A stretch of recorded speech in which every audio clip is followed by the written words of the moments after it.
Hi guys, Bileddo here, owner of Salon Antebellum. Wanted to help you out and give you a quick tutorial. And it's really not even from me, it's from my guest today on basically how to take care of your man's hair at home. So check it out. So we were talking about it, Jeff is military, and our military personnel have to have a certain haircut, don't you? We do. So how short does it have to be? Well, I think 1.5 inches in bulk. It's got to be up off of the ears. You can't have any hair touching the ears, and you can't have any hair on your neck that hits your collar. So Okay, so you are just overdue. I'm probably overdue. It is definitely touching my The ears. So I thought to not make the hairdressing community upset, because I'm taking this vacation right now. This pandemic is my way of putting my shears down and enjoying my time. But I'm gonna guide Jeff through his haircut, and we'll kind of go over some tips and tricks for those guys that maybe just like Jeff that have to have a haircut, or if you're just, wanting to cut your boyfriend's hair at home or your husband or your kids, and you're just trying to get through. It's not easy. Men's cutting is so much more harder than it is to cut a woman's hair, so I will say that, but I'm really interested to watch this experience with you guys. So Jeff, why don't you walk us through what you do first? Yeah, so I've just got a regular wall that I think I picked up at Sam's Club for maybe 20 bucks. Okay. It's got a bunch of different extensions on here for the blade guards with different numbers.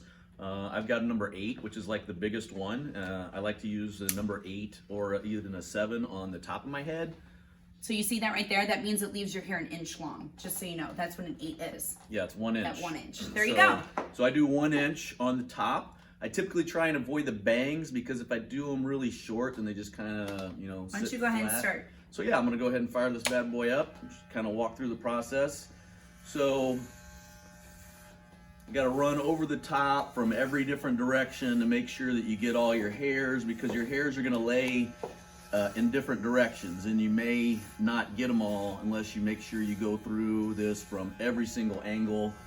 Come from the sides, come from the back. If you've got calyx, sometimes I'll even have to hold my hair if it's not getting cut properly. But so you want to just make sure you run through this from every possible angle to make sure all your hairs get cut to the same length. Like you see, I'm not starting down here on my forehead. I'm kind of starting up here on my head so that I don't trim my bangs shorter than I want. I come back after I'm done and I comb them down flat with water and a brush and a comb, And then can I interject? You may As your interject. neighbor and your friend and your barber. Keep Let's hear it. going. All right. So the first thing, can we kind of poke fun at you a little? You should go for it. Okay, cool. So he does to me all the time, so I I am can not a do professional, this. so No, it's cool. This is the just- first thing that I noticed about Jeff with his haircut when I first met him, I could tell, did a clipper all over, but you could tell the disconnect between his front and his top of his hair. The apex, as we will call it.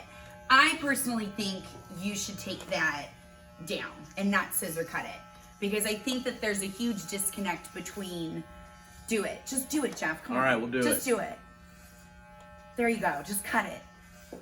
Perfect. So the top of Jeff's head is actually higher than his bangs. So in all reality, if he went through the bang too, the bang is going to be longer anyways than the top of his head. So he's going to be fine. Good job. The bulk of his hair is in these back corners. So making sure, because that was the first thing that I saw that wasn't blended really well, was right here. This is what we call the crest of the head. And it's actually the parietal ridge, where the transition of the hair changes growth patterns. So his hair grows one way from the parietal up, and it grows another way from the parietal down. So make sure you get your sides too, right there. I like that length on top. It's a 1 inch, number 8.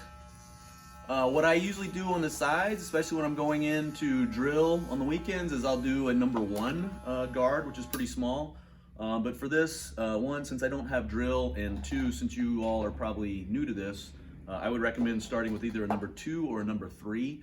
The main reason I think it's easier to blend in, as you can see, I'm kind of already faded in. I don't have to do anything. If I wanted to stop right here, I've got the top trim and the sides are a little bulky, and I could just be done right here.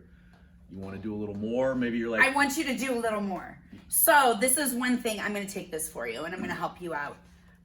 One thing that girls, if you're at home doing this, on somebody, make sure you come down here and get all of these extra long hairs, even on the sides, make it down to the 8 so that there'll be more of a seamless blend whenever you go to approach it with your shorter clipper on the bottom. And we're gonna actually I'm gonna teach you some things too, Jeff, but we're gonna let you take over here. What's the next one you need? What guard? Let's go with a number 2. Okay, because he usually does a 1, but we're not trying to teach people to skin fade, we're teaching you how to get by. So where's your 1? Do you have it or do I need to give it to you? You can give me a number 2, I've got it, actually, right here. That's what I meant too. Thanks for correcting me. Yeah, I have number 2, which is a 1/4 inch. There you go. For those following along at home. So one thing that I'm gonna say to also do is to open up your lever. So this gives you a little bit of extra length if you have one of these pivots on the side. So this will make it just a little bit longer than a 2 and add a couple millimeters to it. And then we can take it down to an actual 2 by closing it after he's done that. So open first and then go. So what I like to do is just kind of follow along the sides of my head. I know, you don't want to come all the way up here too high. You want to just kind of start with it flat and then just kind of take it, straight up. The more you can take it straight up, the easier it is going to be to fade it in when we're done here. So when you look at Jeff's head, you want to stop for a second and I'm going to show them. If you look, and the reason why he does that is because the widest point of your head is right here on the side at the parietal. So if you curve those clippers past that, it's when you take it too short and you lose that bulk that you need right here at the high recession. It'll look more like a faux hawk or something, the higher you get in there. Well, once you start curving over the parietal is when you actually make it look more rounded and they say more feminine, but sometimes people have like really squared off heads and they need to make it look more rounded, but you are a really round head. So you need to square it off more. I mean, Jeff, I'm really impressed with you right now. Look at that. Now the back's always fun because you can't see it. I have at home a mirror so I can use a mirror to kind of check the back of my hair from time to time. Do you want me to be your mirror? Not right now. I can Okay. kind of do my thing, and then Okay. when I'm get to that point where I think I need a mirror, so I usually kind of just hit the edges to make sure they are get nice and faded in like that. Okay, step. So the curve of the back of Jeff's head is a little bit lower, and it's where his parietal, like the widest point of his head, it drops. So when he's coming up back here, girls, take the clippers away, or guy, whoever's watching them do this and videotaping, and help them by just kind of flicking out your wrist. Keep the clippers flat. Once you see the teeth of the clipper come up, just flick out. And then that way you won't have a big disconnect through the back. And then I'll let you do all your talents on the side, but I got your back, okay? All right. Okay.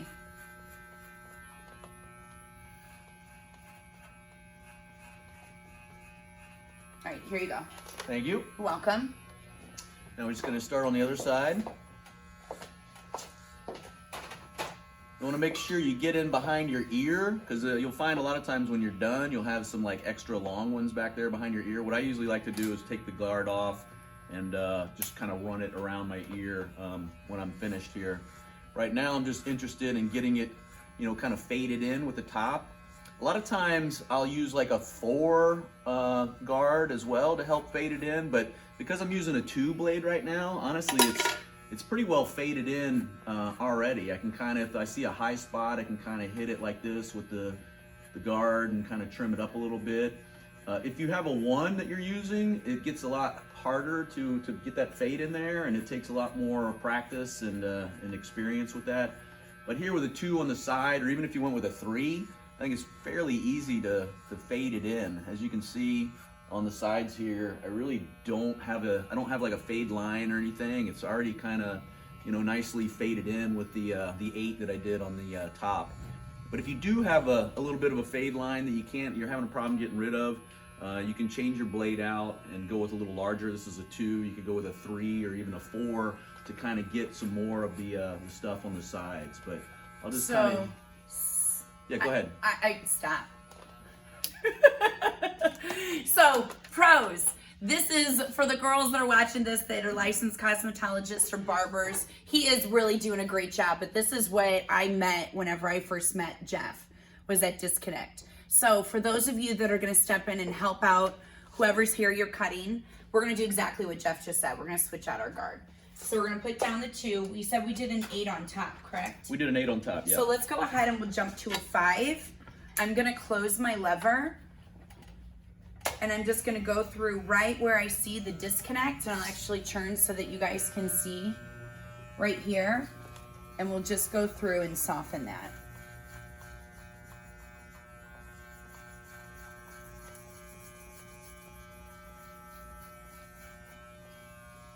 And then you start alleviating that line, and it's easier to blend. But I think you did an amazing job there, Jeff. Well, thanks. Good job. One thing, going against the grain or going with the grain and going in different directions. I know Jeff was talking about how sometimes you miss some hairs, and we're gonna go over here because we did miss a little bit of a hair. We're gonna switch out to our number 3 blade though.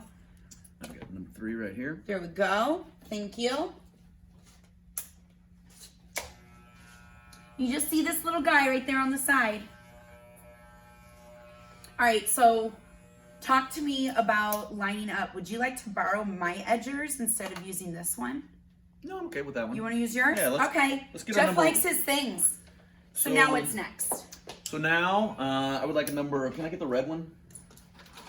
A number 1, or even you can go with a half. There's one that's even smaller than the number 1. This number 1 is 1/8 of an inch. I like to kind of hit some of the edges of my, the bottoms of my head, around my ears, my sideburns. You can see the back is kind of, you know, furry, so I like to get that as well. Sometimes even with a number, with no guard on there.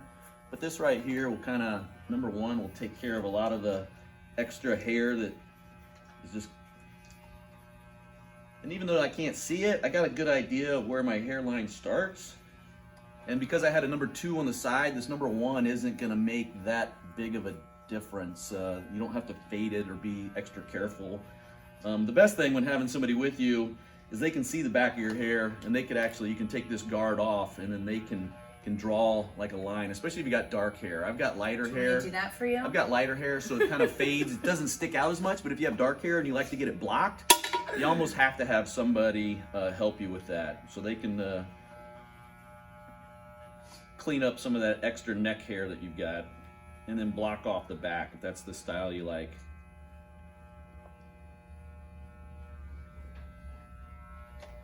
So that's about it. That's about it. Yeah. Awesome. So we hope this was helpful for you guys. We appreciate you spending some time with us. Jeff, thanks for playing with me. Max, thanks. Video credits to him.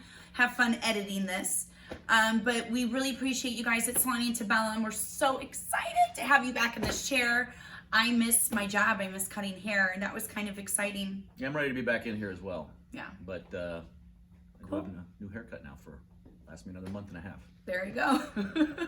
Stay safe, everyone. We'll see you Take soon. care.